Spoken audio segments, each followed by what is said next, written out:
Okay, what's up, everybody? Good morning. Welcome to a Sunday edition of Morning Scone presented by Brock, the Baton Rouge Orthopedic Clinic, where Brock Rock and Wine is less than 3 weeks away. And of course, Parish Construction and Roofing, parishbuilt.com, parishbuilt.com. We'd love to give you that free, no obligation roofing inspection. And Restored Motions, restoredmotions.com for any of the info about the great sponsors here on Morning Scone. It's all scrolling at the bottom. Okay, y'all. We'll say some good mornings. Hope you had an awesome Saturday night. We did. I went to Supper Club last night. I mentioned my birthday is tomorrow, so had a great family dinner. Me, Erica, my parents, my Gramps, who's 91, who's a boss. Love him. Still rolling, holding court, telling stories, and having cocktails. So I love those nights with him. Erica's parents came, then her two sisters and their husbands came. So there was 11 of us. We had a great night at Supper Club last night.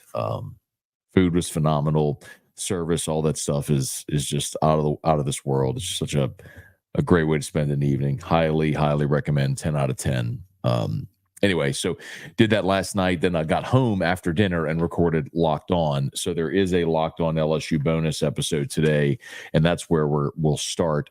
Somebody on Saturday's show asked me about Connor Binge, and forgive me, I just missed it. Like I tell you all this all the time, and I'm being sincere.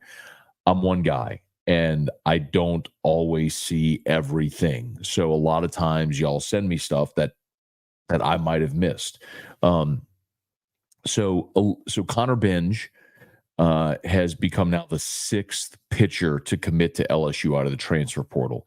I'll give you a little background on Connor Binge. So he's from Dallas Baptist, but it goes actually even further back than that. So Binge is from Texas, and as a youth league baseball player, he was pitching and got hit in the head with a line drive off the bat of Gavin Guidry.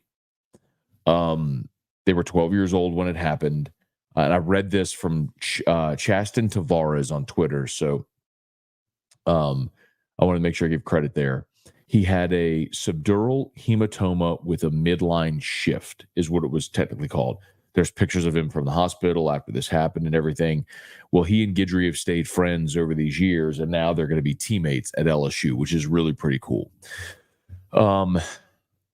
There's a picture of that Chaston Tavares posted of actually Gavin Guidry in the hospital pushing Connor Binge in a wheelchair. Presumably he's either leaving or just pushing him around. But anyway, so that's a really cool part of the story. The other part of the story is that Connor Binge became a really good pitcher.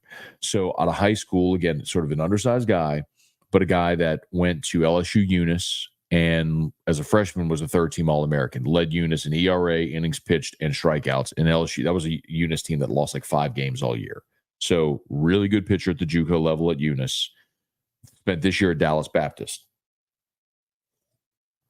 Now, in this year at Dallas Baptist, let me put this over here. Last time I had it over here, that ended up not so great. This year at Dallas Baptist, more of a role player, 35 strikeouts and 33 innings pitched with a 5.73 ERA. So not anything that's going to wow you, but he does top out at 97, 98. So you're talking about a power arm from the right side coming out of the bullpen, and a guy who has at least 1, maybe 2 years of eligibility, depending on if he's a draftable prospect for next year. So you can see, again, what Jay Johnson and the staff are doing. They're continuing. You have lost numbers from your pitching staff. And look, some of the guys you lost obviously are your front line guys. Jump, Holman, Hurd, that are all going to the draft. Some key arms like Ulloa and Lohr are going to be drafted. Guys like Ackenhouse and Helmers, Little, they're all out of eligibility. And then you've lost 1, 2, 3, 4, 5. You have 7 arms to the portal. So keep in mind, you've lost 7 arms to the portal, and now you've added 6 arms. You've lost Dutton, Bucknam, Johnson, Moffitt, Coleman, Bronzini, and Seo. Of those guys, none really contribute. I mean, Dutton was probably your biggest contributor as a role player. You've added Zach Cohen, who was Wofford's Friday night guy. Jacob Myers from Nichols, big time strikeout arm. Chandler Dorsey, who was South Florida's closer. Luke Hayden, who was the number 2 starter at Indiana State. Devin Sheeran, one of the top, maybe the top right-handed arm in the portal. Now Connor Benj, a right-handed arm throwing 97, 98 from the right side. So they've added guys. It's like you've lost guys with potential, good arm talent potential, but hadn't pitched a bunch, and traded them for guys who maybe coming out of high school didn't have the highest grades, but went to lower levels, grew, developed, and now are experienced pitchers with talent. So I see what they're doing. And by the way, one more here. Multiple reports had LSU having a right-hand pitcher Anthony Ianson on campus this weekend for a visit. So a little thumbnail on Anthony Ianson, then we'll get to your questions. So he's from UCSD, that's University of California, San Diego, not USD, where Jay Johnson coached back in the day. That's University of San Diego. This is UCSD, University of California, San Diego. So Ianson this year, 82 innings pitched. Again, this is a frontline guy for UCSD. 85 strikeouts, 3.07 ERA, a 6-2 record. He's 6'2", 195, collegiate Team USA member, and he's projected for the 25 draft as a top 3 round guy, meaning he's a top 100 overall prospect for next year's draft.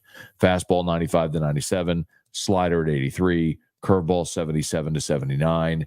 You're talking about a real legitimate prospect here. Fastball 95 to 97, 85 strikeouts and 82 innings pitched. I mean, he's on collegiate Team USA, like 6'2", 195. Yes, like this is a real prospect who you have visiting this weekend, and so potentially another big-time arm you're adding. I know to some of you I sound like a gigantic homer, but I'm telling you, I believe what they're doing makes a ton of sense. And when you say, well, yeah, but you lost Jump and Holman and Hurd, and you're front of the rotation guys, and that's true. But the expectation is Chase Shores and Cade Anderson and Griffin Herring are going to be those guys for you. And if not, you've got guys that have been starters like Cohen and Myers and Hayden and Sheeran. And maybe Ianson. You see my point? Like, I like it. I know it's not the big name, top of the portal guy that everybody wanted, that Arkansas and Tennessee paid a boatload for. I get it. But I also get what they've done. I like the roster, how it's shaping up right now a lot. So, all right, let's say some good mornings here. Please smash the like button if you're there on YouTube. Subscribe to the channel. If you're on Facebook, thanks so much for being there with us as well. Facebook, please go and follow the Matt Moscone profile. We appreciate that so much. Okay, let's see. Kobe Walker, any news on Matthew Dallas? No update that I've heard. So Matthew Dallas is a lefty from Tennessee, 6'5" lefty who just finished his freshman season at Tennessee, entered the portal, and I was told LSU was the front runner there. So we'll see if they add Matthew Dallas as well. Wendell Norman, Devin Kelly, Brett DeGroat, Todd G. Good morning, y'all. Good morning. Merrick, what's going on, man? Good morning. Caleb, I noticed on NOLA.com, Matt shows the transfers in and out for LSU. Matt shows the transfers? I'm sorry, so you at there's a lot of sites that have the portal comings and goings. So, on top of the 6 pitchers that I just mentioned, of course, you've got Luis Hernandez, you got Dalton Beck, you've got Chris Stanfield, you've got Eddie Yaman. I think that's it. That would be 10. I think that's all off the top of my head. So 10 in, and they're not done either. Remember, like, you got to put together a 40-man roster, so they're not done adding players. We'll see what happens with the draft, right? That's obviously gonna like what happens with Griffin Herring, what happens with Bear Jones, what happens with Michael Braswell. I mean, all these things, you have to give yourself some leeway there to know what you're gonna be able to do with your roster, how many spots you're gonna have. So Bob Raymond, good morning. Hey, Peter, good morning. Joseph Baggert from Pittsburgh, good morning. Hey, Peter, by the way, so yesterday, Jeff, brother-in-law Jeff Delfano, was with us at dinner, and my Gramps, who's 91, was with us, who's also a Jesuit guy. Gramps graduated Jesuit I want to say he graduated in 50. Gramps was born in 32. So I'm almost positive, Peter, that he's a 1950 graduate of Jesuit. So we had two Jesuit guys at the table last night. Joseph Fallsgraf, good morning. Richie B, Matt, Damian Shanklin, any relation to great CHS alum Kendrick Shanklin that played running back at Kentucky? Richie B, that, my friend, is a throwback. So I played with Shank at Catholic. So Kendrick Shanklin actually was a cornerback his first 2 years at Catholic on the varsity. And then when Travis Minor and Aaron Boone graduated, so my sophomore year, Shanklin was a senior. He's 2 years older than me. So my sophomore year, Shanklin was a senior, and Shanklin moved from cornerback to be our running back, and he was so good he got a scholarship to Kentucky. We were loaded back in the day. Not quite as good as they are now. I mean, they're it's impressive now, super impressive. But those teams, we had some really good players in those teams back in the day. And by the way, no relationship that I'm aware of. Damian Shanklin lives in Indiana.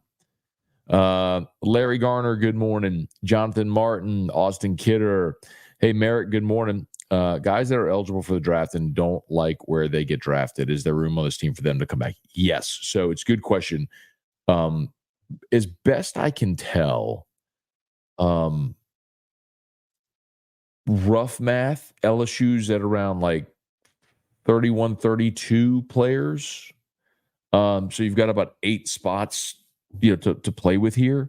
And so we'll see what happens with like the guys that I just mentioned, right? What happens with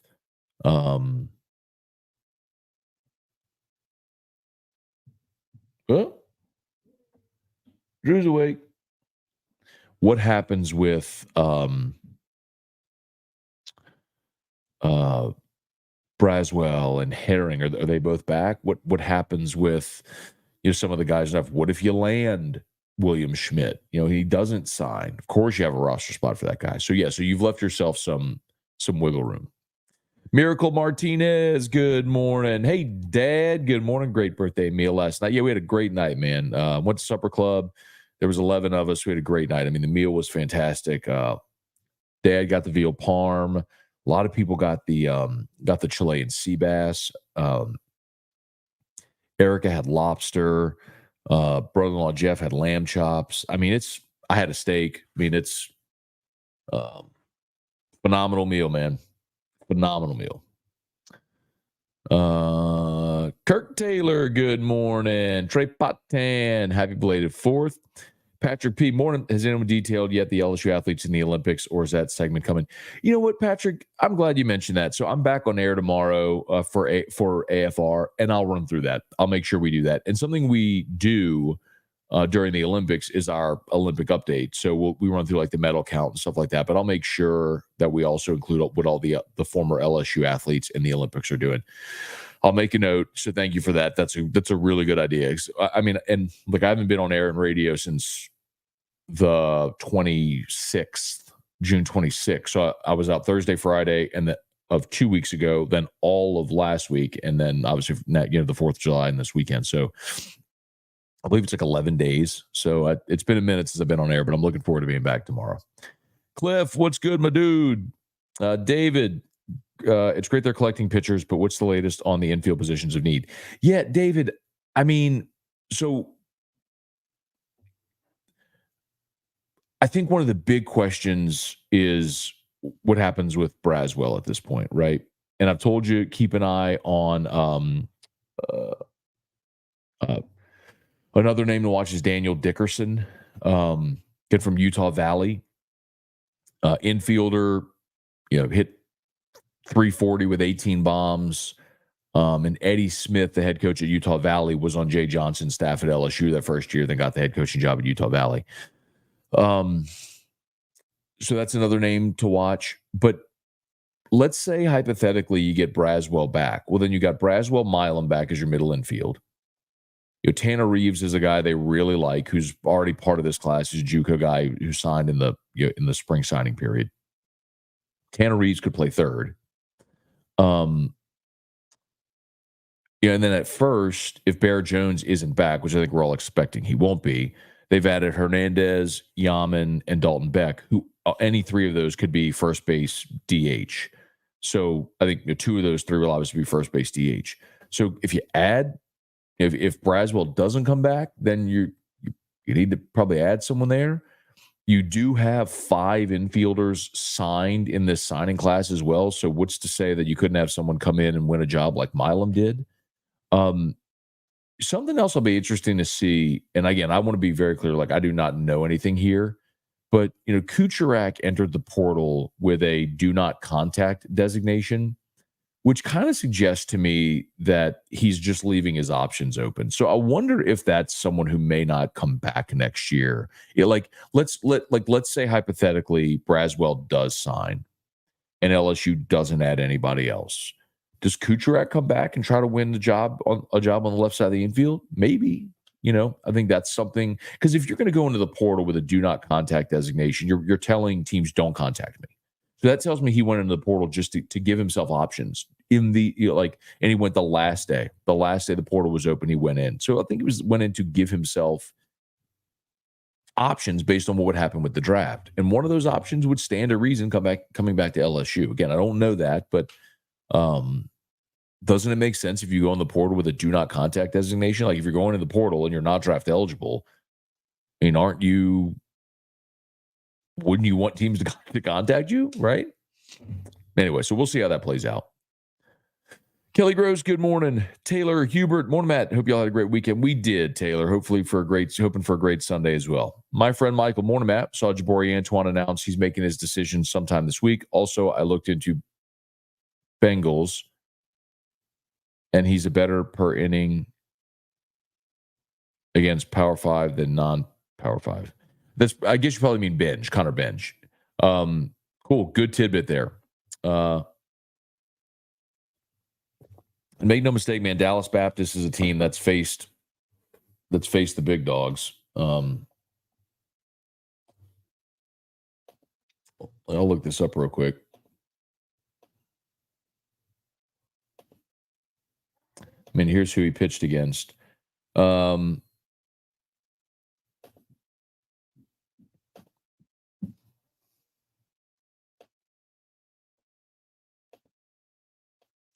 right. Southeast Missouri, Central Michigan, Oklahoma State. 2 2/3, 1 run on 3 hits, struck out 2. He pitched against Alabama. Inning and 2/3, allowed 2 runs on 4 hits. At Baylor, inning and a third, no runs, no hits, 4 strikeouts. TCU, 4 runs on 3 hits. Oklahoma State, again, inning and 2/3, no runs on 1 hit. 2 games against Louisiana Tech, Stephen F. Austin. Threw an inning against Arizona. Of course, he was out there. Dallas Baptist was in the Tucson regional. Threw an inning of relief against Arizona. No runs, no hits, faced the minimum. And then he did pitch against Grand Canyon. That's when they were eliminated. Remember, they beat Arizona. They eliminated Arizona and then lost to Grand Canyon. So,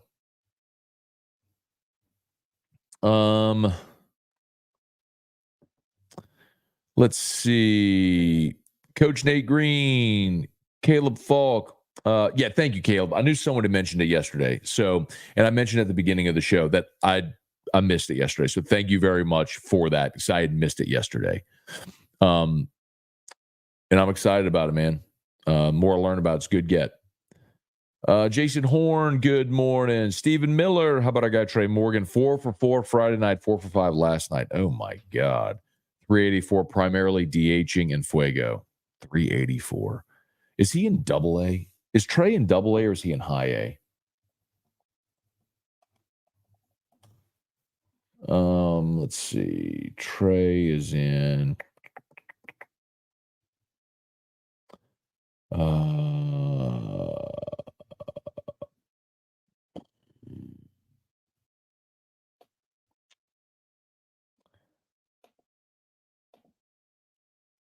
so he's in high A. So how about that? So in 26 games in low A, he hit 320.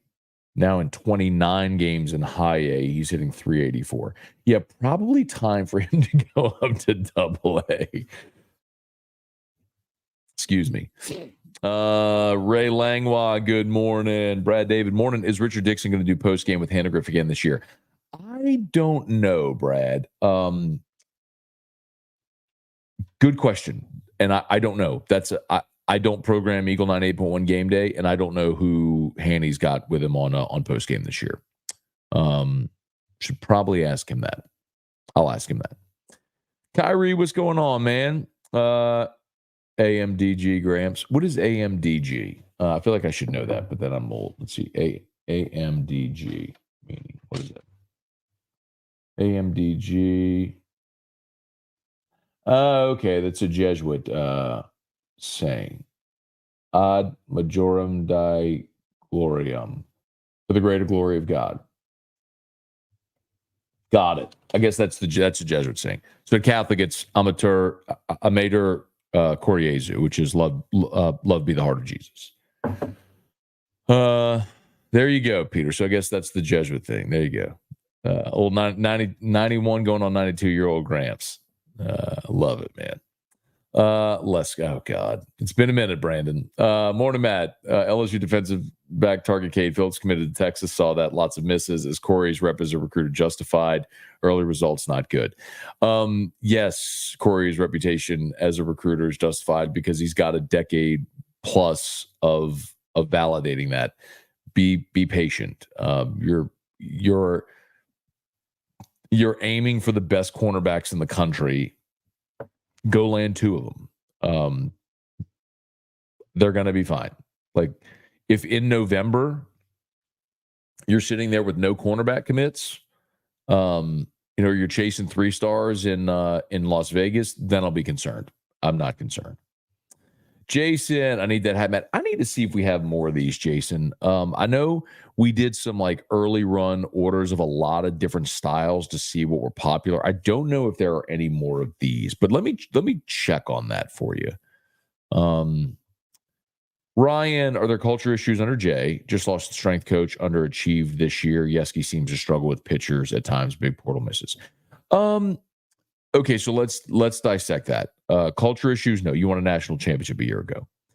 Just lost the strength coach who he was here from A&M, left Schlossnagel, and went back to A&M. So A&M obviously pays, and by the way, it's becoming pretty abundantly clear there's a lot of people who didn't love Jim Schlossnagel at A&M, right? Just by the nature of the way that he left. Yeski seemed to struggle with pitchers at times. I think that's a fair criticism in the first half of the season, Ryan. But if we really unpack it, I think the bigger issue was clearly you were trying to get a lot of young, talented guys work instead of leaning on guys who you were more confident could get you outs. The best example I could give you now is Will Helmers, right?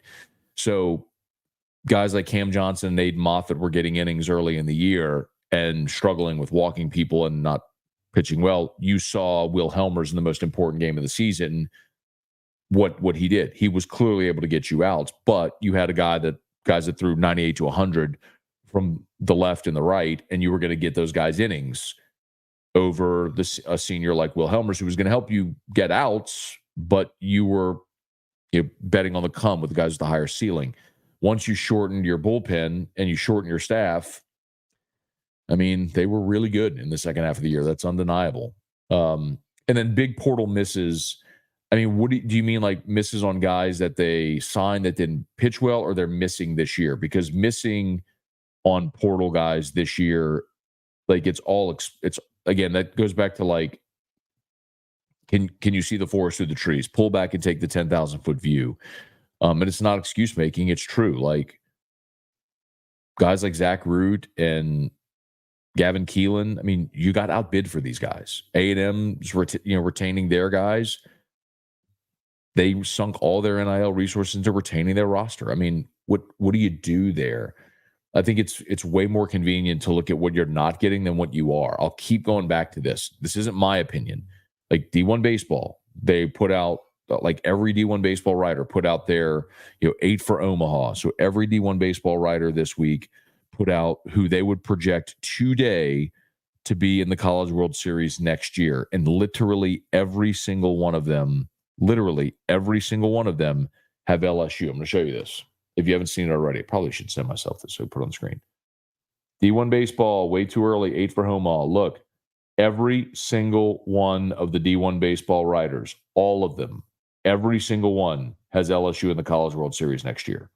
This isn't LSU alum, LSU homer Matt telling you this. That is every single D1 baseball writer.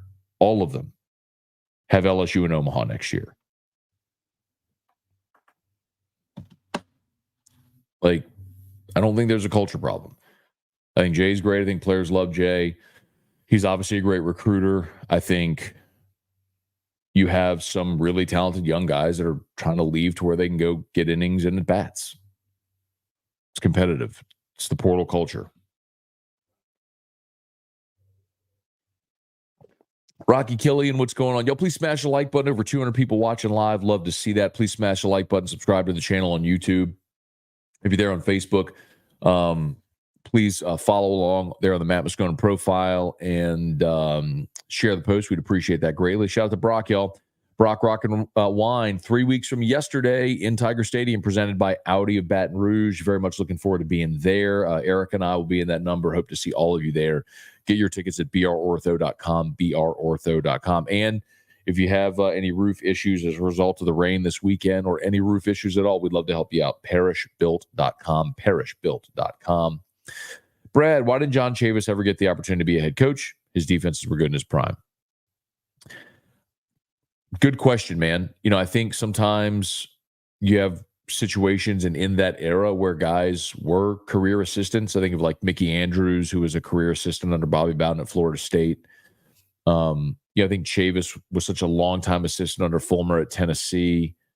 And he was happy to be there. I don't know. I'd have to go back and look or ask. I don't remember if Chavis even interviewed for head coaching jobs. I don't remember off the top. I'd have to go. I mean, it's been such a long time. I mean, Chavis left LSU in 14. He left for A&M a decade ago. You know what I mean? After that 14 season. Kanye Rouye, what's going on? Good morning. Stephen Miller, 100%. You cannot pass up the creme brulee at Supper Club. Best I've ever had. It's pretty incredible, man. But honestly, Stephen, I'd even go like the butter cake, man. Last night we had 11 people at our table. So we had 2 orders of the butter cake and the creme brulee. By the way, the creme brulee is like the size of a pie. I mean, it is a gigantic creme brulee. So it's not just like a small dish. I mean, it is like this big. It's on a platter that's this big. And they come in with a torch and like and they torch it at the table. So much of it's the experience, right? But you're right. Creme brulee is incredible there. We did creme brulee and butter cake. It was awesome.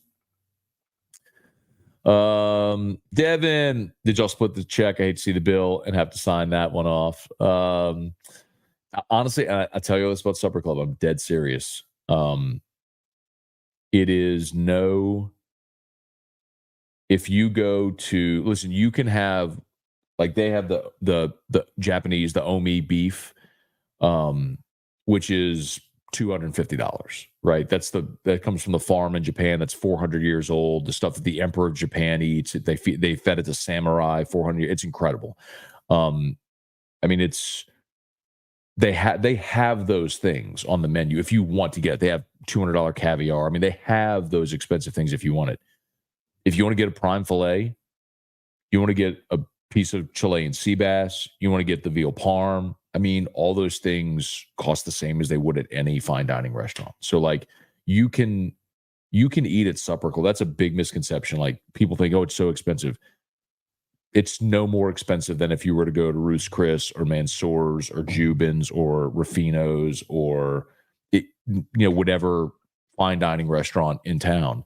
You can have the $5,000 bottle of wine if you want it. You can have the $250 steak if you want it. There are those experiences on the menu. But if you want to have, I mean, I think the veal parm is like $47. The sea bass, the pork chops. I mean, all that stuff is just it's very reasonable if you're going to a fine dining place. So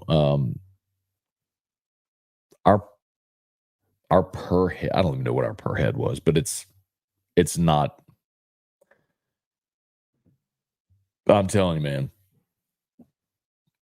If you're gonna go eat at Ruth's or Mansour's or any place like that, I'm telling you, whatever you would spend there, you could spend the same at Supper Club.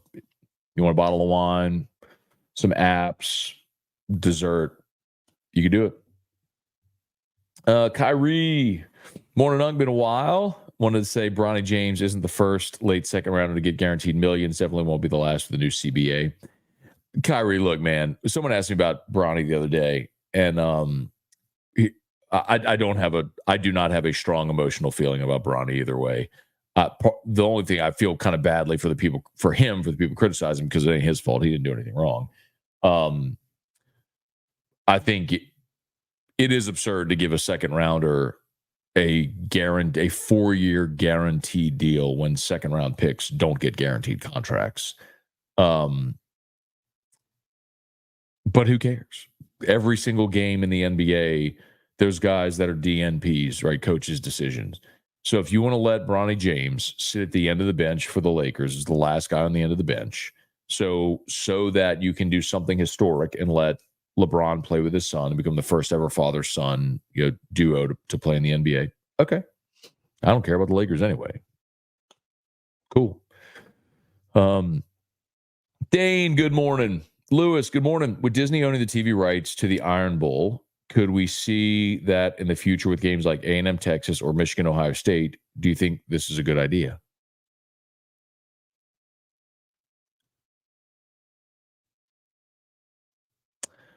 I don't understand what you're asking, Lewis. Could we see that in the future with games like A&M? What do you? I don't know. I don't know what you mean. I'm sorry, Lewis. Ask it another way, man. I'm sorry. I'm not understanding what you're asking.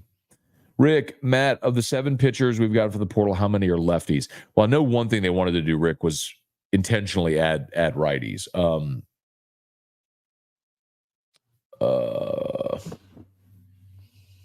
Hang on.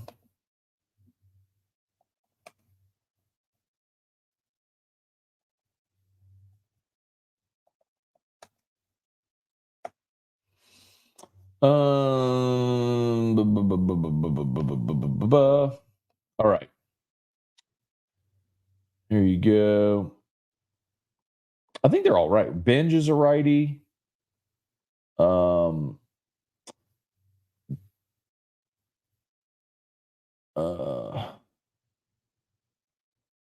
Myers, Dorsey. Hey, I think Luke Hayden might be it. Let me check. Luke Hayden. He's a lefty. He's one from Indiana State. No, Luke Hayden's a righty. Sheeran's a righty. Yeah, they're all righties. They're all righties. And Anthony Ianson, who they're on campus for a visit this weekend, is also a righty.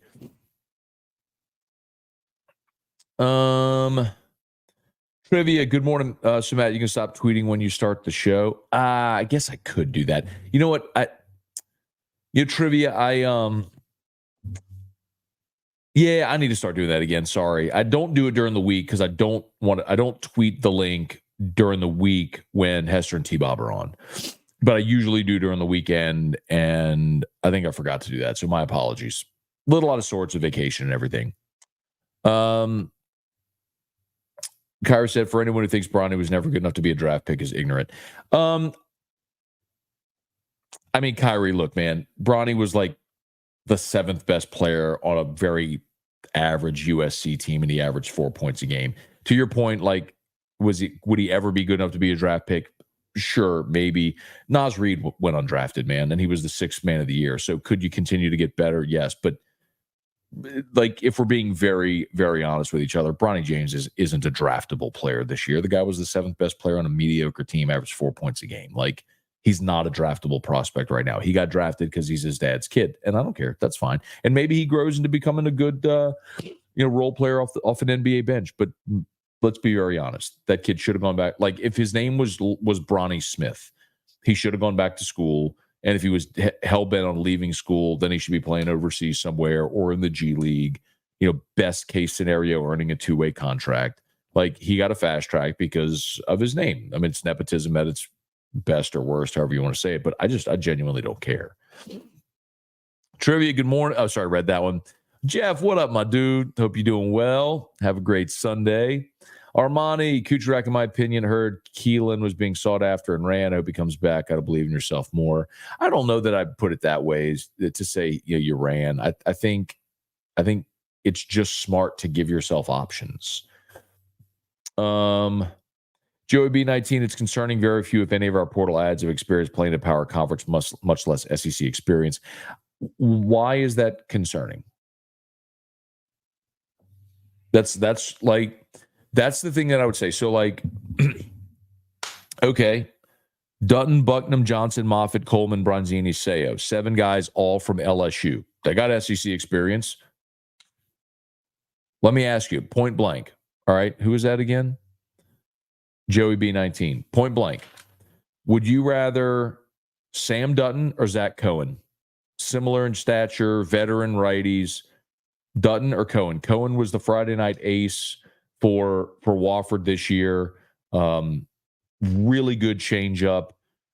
Tries to win a weekend rotation spot if not innings either in the middle of the game. Let me ask serious question. Who would you rather, Sam Dutton or Zach Cohen? If I said you could pick one, who would you pick? Dutton's got experience in the SEC. Cohen's pitched at Wofford. Who would you take? If you're saying Dutton, then you're lying. Micah Bucknam or Connor Benj? Bucknam hasn't pitched at LSU. Benj was a third-team All-American at Eunice. Pitched his last year at Dallas Baptist. Pitched in the postseason, 97, 98 from the right side. Like, who would you rather? You see my point? Like, Aiden Moffitt or Chandler Dorsey. Moffitt, 97, 98 from the right side. Big, strong body. Really struggled to throw strikes. Couldn't get innings. Chandler Dorsey was at South Florida this year, has been their closer for 2 years, 26 appearances, led the team in appearances, had 8 saves last year, throws 97, 98 from the right side. Who would you rather? Do you see my point? Like, you can be romantic about whether or not someone pitched in a power league or played in a power league, or you can look at the results they had. You can say, well, will the results translate? I don't know. We'll find out. But at least they pitched in college ball, as opposed to guys who couldn't pitch in the SEC on LSU or couldn't throw strikes. So I don't think it's concerning at all. Like, I look at LSU's rotation next year. Chase Shores is going to be your Friday guy. Cade Anderson, Griffin Herring should be in the rotation. We'll see what happens if William Schmidt shows up on campus. I'm not super optimistic, but some people think there's at least a possibility. Cohen, Myers, Sheeran have all been Hayden have all been weekend rotation guys at their respective schools. So you've got a ton of pitching talent and options for your rotation. I mean, Priester is going to give you a better catching option than you would have had with Brady Neal, both defensively and offensively. Milam's back in the middle infield. We'll see what happens with the rest. But the 3 guys that you've got signed already or committed out of the portal, Hernandez, Yaman, and Beck, those 3 will compete for first base and DH roles. Your outfield, you have Jake Brown, Ashton Larson, and then Josh Pearson. And then you've got Derek Curiel, who is coming in as one of the top prospects in the country. He's foregoing the draft to show up here. You brought in Chris Stanfield from Auburn. Like, where's the problem? I mean, like, It's a good roster, man. It's a really good roster. Ryan, do you think they'll eventually put mandatory bowl game participation into NIL contracts or maybe incentive goals on top of deliverables promised NFL like? You think it'll just stay deliverables? Yeah, just deliverables. I don't think they'll mandate. I know the bowls want mandated bowl participation. I don't think they'll ever get that. I think the more interesting thing would be for rev share. Do you have to, so not for NIL, but for that rev share, like do you have to play in a certain amount of games to participate in the revenue share? I think that could be interesting, how that's structured. Trey, hi, thank you. Damon, David, what's going on? Thank you, man. Daniel, I think our football team suffers from not enough up dog. What's up dog? Get it? Up dog? Got it. Carly Cat, what's good? Rocky, hope these pitchers can play some infield. They got enough, man. Will LSU play? Oh, LSU will play Dallas Baptist next season for a game. Cool. I'd like to see that game. Let's see. Does Blaine Bradford come to LSU? I think so. Yeah, I think LSU. So Blaine Bradford is the safety out of Catholic for 2020 for the 2026 class, and he's the top. I think he's like the number 15 overall player in the country. And Bradford missed a bulk of last season with injury, which is why, I mean, at one point I think he was the top 5 player in the country, which is why I slipped a little bit. But he went to LSU's elite camp on Friday Night Lights a few weeks ago, and he starred there. So they coming.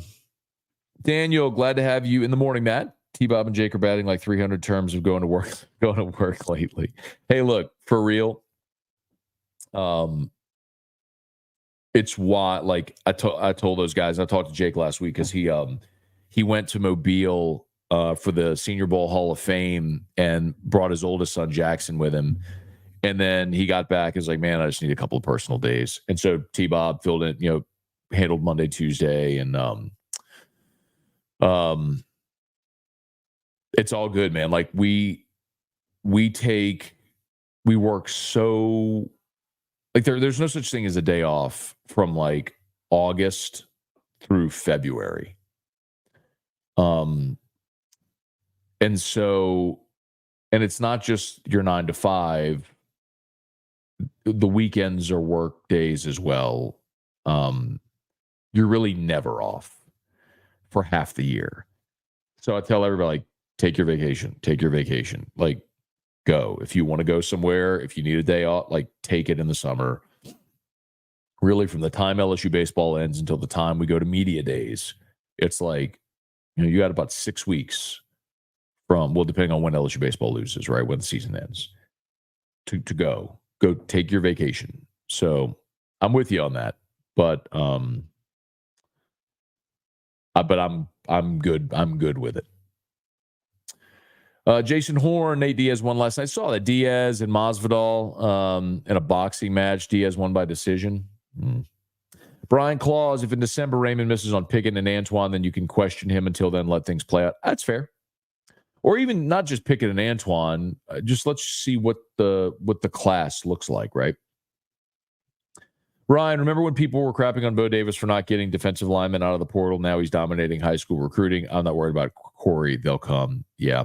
And the thing about Bo Davis, too, it's like, look, man, we talked about what happened with those two guys. Dominic Williams came in from TCU. His ask was $1.2 million. LSU wasn't going to pay it. I don't blame him.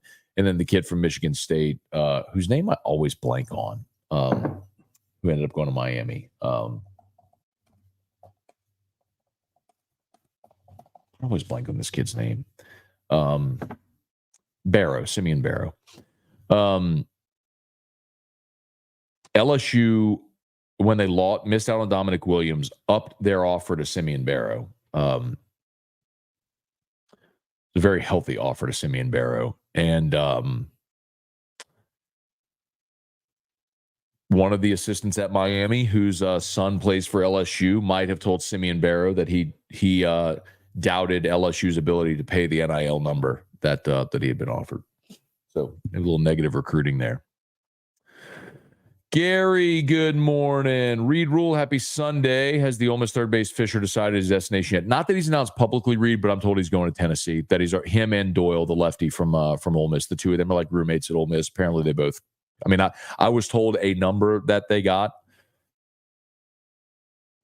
at Tennessee. And again, hasn't been announced publicly, but I'm told they're both going to Tennessee. But like I always say, I got to throw this caveat. It's never done until it's done, right? Lee, if we can get hitting back going, we have arms to make to Omaha. Becky, good morning. Getting ready for Barrel here in Texas. Y'all be safe, man. I saw your Barrel is looks like it's going to hit the southern part of Texas, and Louisiana looks like it's largely going to be spared. But hopefully, y'all do just fine with it there, Becky. Rocky won the World Series last year, 2 outs from going back to Omaha this year, but we've got a culture problem, right? Jason, Matt, did you and Hot Rod ever bust open that bottle? Haven't done it. Still sitting right back here on the shelf. See this Blanton's right here? The green bottle behind it in the case right there? That's it. Still up on the shelf. Waiting on you, Hot Rod. Hot Rod and Cade. Got to get them both in there. Mark, Matt, is Supper Club just for movers and shakers? No, man. So one of the reasons we started this was very intentional by them, but in the first 2 years, so I went to Supper Club last night with our family. My birthday's tomorrow, so we went for a birthday dinner. So that's why he's asking for those that might have just joined. One of the things, so when they opened, their plan was for the first 2 years, they were going to do no advertising. It was always going to be word of mouth, social media, organic, sort of a mystery behind it. But and they've done amazing.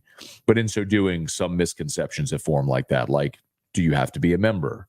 No, it's not a membership. It's open to the public. Even like the thing about wearing a sport coat, like a lot of people think you have to wear a sport coat. That's not true. And you've never had to wear a sport coat there. If you go to the website and look at the stated dress code, it's collared shirt, slacks or nice jeans, dress shoes, or nice sneakers are available. So I wore sneakers last night. But if you want to throw on a coat, absolutely can. They call it elegant casual is what they describe it. But I went there with Brandon Holly one time. Eric and I went with Brandon and Adrian. And Brandon had like a white linen shirt on, linen collared shirt, unbuttoned like to here. You just have to have a collar on. So no, not just for movers and shakers. It's an awesome experience, and I would highly recommend it to anybody to at least go try it. Get you a reservation and go try it. Kyrie has been on my mind for weeks. You and Musso remind me of Rich Eisen and Chris is his name. I think the other bald guy.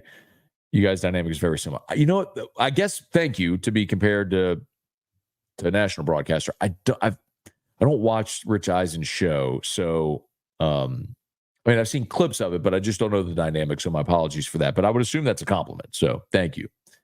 Brett Luquette, good morning. Samuel, Matt, what about the left-handed pitcher, Tennessee? Matthew Dallas. Have not had an update on Matthew Dallas yet. Austin, I can't say Seabass without thinking of Dumb and Dumber. So literally last night, my brother-in-law James and I were quoting Dumb and Dumber, like the Seabass, the diner scene with Seabass. So yes, we were there with you. Fitness. Let's see how many LSU Tigers are going to be competing in the Olympics. Good question. Someone asked that earlier, and I did commit to saying we will dig in, and in our Olympic updates on AFR this year, we will make sure that we have an update on all the LSU athletes that are competing, because you have some in track and field, swimming. Aaliyah Finnegan, of course, is competing in gymnastics for the Philippines. Her mother's Filipino, so there are a number of them. Let's see. Joseph, 166 watching, 44 likes. Come on, y'all. Yeah, 212. Well, I'm looking at 212 here. I guess that's combining YouTube and Facebook. But yeah, man, please, if you're on YouTube, thank you, Joseph. Appreciate that. Please smash that like button. If you're new, please subscribe to the channel. Matt, I sold internet to the real Harry Dunn a few years ago. I'll tell you the story next time I see you. Look forward to that. Jeff Daniels was hilarious in that movie. Some of the stories about how he came to get that role are pretty funny, because he was not. So Jeff Daniels played Harry Dunn in Dumb and Dumber. Like, he was not like the director's choice and all. And so when he first went to go shoot scenes, he was shooting his scenes without Jim Carrey. He's like, the first scene that he shot was the ski lift scene with Mary Swanson, where he gets his tongue stuck on the pole and all that sort of stuff, that, the snowball fight. That's the first thing they did. And so they were basically, before Jim got there, they were giving him sort of a test to see if he could actually play the role. And he didn't know that, but came to find out later. And anyway, clearly it worked. Wayne Blanchard, Daniel Blunt, good morning. Mark, A&M had starter transfers from the Big West, Camarillo, and 2 from the Ivy League, Shot and Appel. Great point. Thank you. Yes. The thing about baseball, more so than any other sport, is there are objective measurables in baseball. Meaning, if you're a pitcher, I can measure velocity, spin rate, horizontal break. Like, those are physical attributes that you have or you don't. So, like, when we talk about Connor Benj, you could say, okay, well, he went to Eunice and then to Dallas Baptist, which are smaller schools. True, but he throws 97, 98. That's measurable. The guy that they have on campus this weekend, Anthony Ionson's from University of California, San Diego, UCSD, fastball 95, 97, slider 83, curveball 77 to 79. Maybe coming out of high school, he wasn't a highly regarded guy, but now going into year 3, he's a projected top 3-round guy for the 2025 draft. So he's a top 100 pick in next year's draft. That's Thatcher Hurd. Okay. Daniel, asking about Kidder, class of 05. Bubba, good morning. Let's see. Toby, one thing I haven't heard many people mention is the dual OC coordinate. OC, do you see concern not having one guy calling the shots? Not really, Tony. I don't love the co-coordinator deal typically, but what we know is that Sloan is calling the plays. So, there will be collaboration among the whole staff for game plans, and that's fine. But Joe Sloan's the play caller.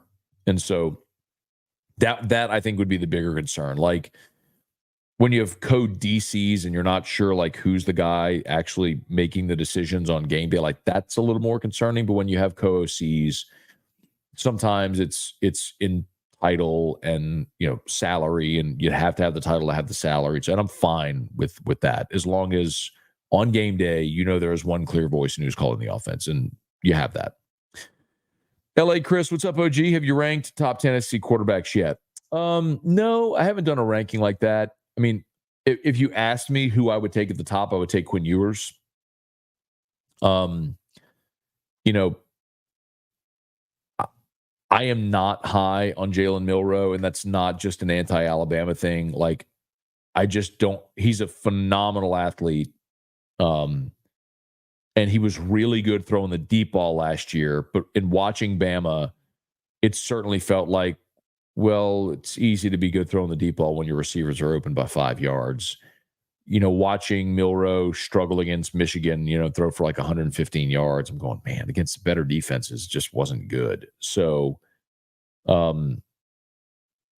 Carson Beck, I wonder about as well. Like, is Carson Beck really that? Now, I've seen projections that have him as the number 1 pick in next year's draft, but is Carson Beck really that good, or is he just the quarterback of the best team? Brady Cook from Missouri is another returning starter that I'm a little skeptical to see what he like. I don't know. Ewers is the one guy that I look at and go, I think that guy's a star. I don't know that I see that anywhere else in the conference. We'll see with kid from Oklahoma. I mean, they ran off Dylan Gabriel to give the 5-star Jackson Arnold his shot to start. Okay. I mean, I think that's dumb. I mean, maybe Jackson Arnold ends up winning a Heisman this year, but I mean, you ran off a guy that's a 5th-year senior starter who led you to a 10-win season last year, and you ran him off to start the young guy.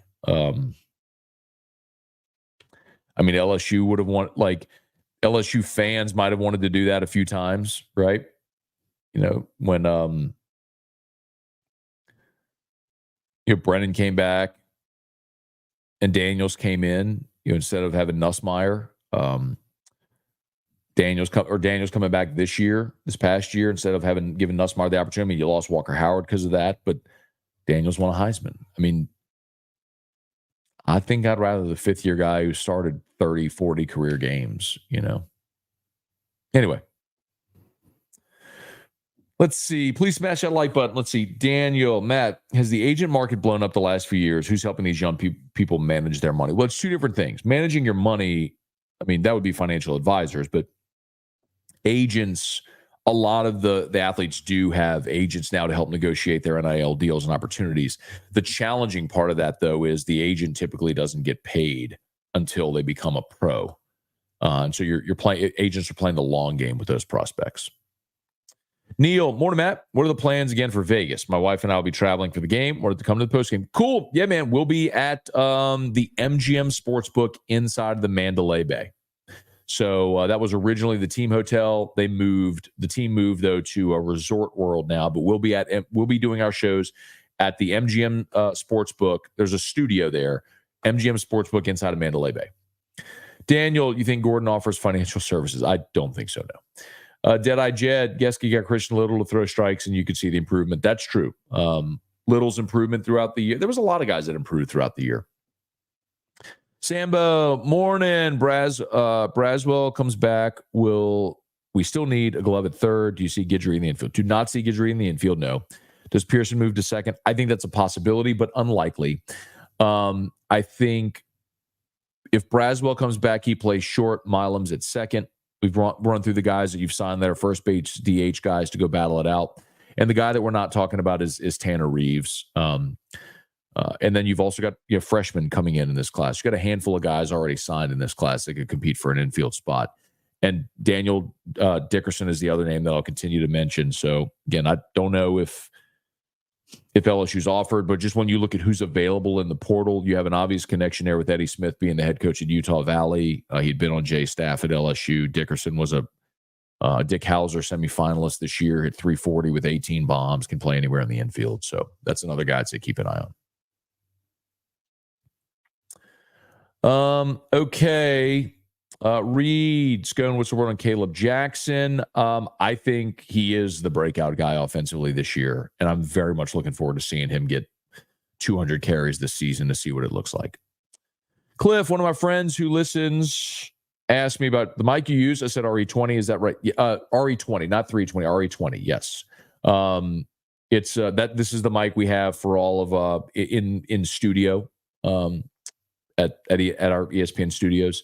These are the mic, actually not just in ESPN, all of our stations, Talk 107.3, Eagle, Tiger. This is the mic we use, yeah. My kids are Irish citizens, so you might see them competing for Ireland one day if they can't make Team USA. Morning, Scone. Any of the portal guys to the infield? Yeah, the one that I mentioned to keep an eye on is Daniel Dickerson from Utah Valley. Just a name to keep an eye on. And Lewis is the new SEC TV contract. Oh, in the new SEC TV contract, Disney owns the rights to broadcast the Iron Bowl. In the future, could we see other streaming services acquire the rights to showcase other major rivalry games? Netflix. I see what you're saying. So no. Well, I never want to say never. But first of all, the SEC's TV contract is that they just signed with ESPN is for a decade. So in theory, I guess they could put those games on Disney Plus or something like that. They're not going to. They're going to, they have to appeal to and appease their advertisers. So that's why they did this deal, was to draw eyeballs, because nothing draws eyeballs to television like live sports. So no, I don't see that day coming unless and until, like we've always talked about, conferences are no longer doing TV deals and college football doing TV deals. And if you have like a premier marquee thing like a Thursday night football one-off that you could go sell to Amazon Prime, that's different. All right, last one. Ray, do we know LSU baseball's non-conference schedule? Are they playing Texas again? We do not know the non-conference schedule yet. We'll look forward to when they release that. All right, I think we're done, y'all. Please smash the like button, subscribe to the channel, Facebook. Please follow along there on the Matt Moscone profile. Brock Rock and Wine, presented by Audi of Baton Rouge, coming up on Saturday, July 27th. So 3 weeks from yesterday. And of course, Parish Construction and Roofing, parishbuilt.com. Sweet. You just got here as we're ready to dismount. Have a great Sunday, y'all.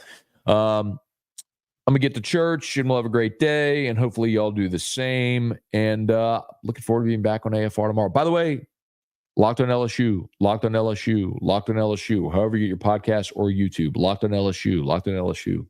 Got a bonus content today on Connor Benj and Anthony Ianson. So some baseball arms to keep an eye on. Y'all have a great day. See you. Peace.